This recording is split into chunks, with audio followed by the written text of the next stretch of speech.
The Chinese and the West have very different approaches to AI. I'd say the Western companies are more obsessed with this almost religious idea of building a god in a box. Like we need to race to super intelligence or general intelligence.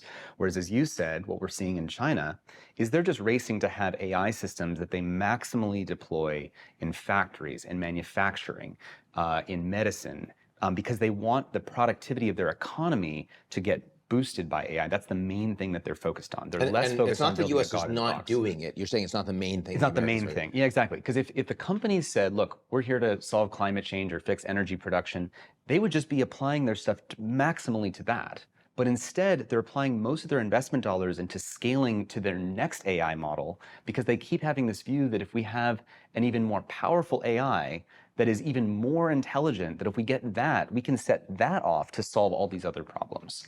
And because they're in a competition with the other companies, if one of them said, hey, I'm going to just maximally apply my AI to just strengthening existing manufacturing or businesses, they're going to not become the leading frontier model in the bigger AI race.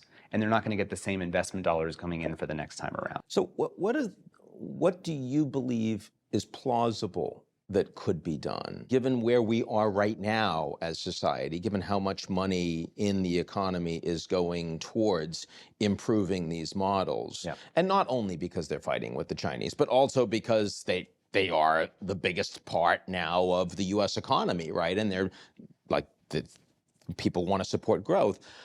What can be done that would limit the harm while recognizing the extraordinary upside, which I've certainly been a big enthusiast of how much AI can improve society? I think we have to change. It all starts with, I think, the race with China and reframing what that race is. Because the justification for why we can't do a bunch of constricting measures is that we're going to lose to China. But if we deploy AI recklessly in a way that causes AI psychosis or kids' suicides or degrades kids' mental health or causes every kid, instead of thinking, to actually just outsource their homework completely to AI so they don't have to do any work, it's very obvious the long-term trajectory of we're going to have a weaker civilization, right?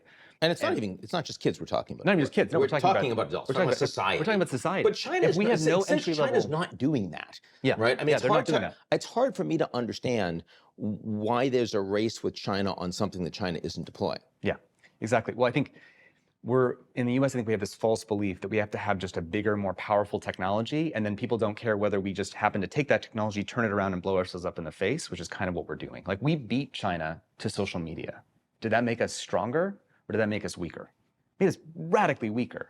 So we're not in a race for technology. We're in a race for who's better at applying and governing exactly where in our society do you want to deploy that technology in a way that strengthens it. And I think you're exactly right that we should be applying it to manufacturing, to medicine, to increasing to very specific scientific domains. But why do we need this broad-based rollout that is under the maximum incentive to cut corners on safety?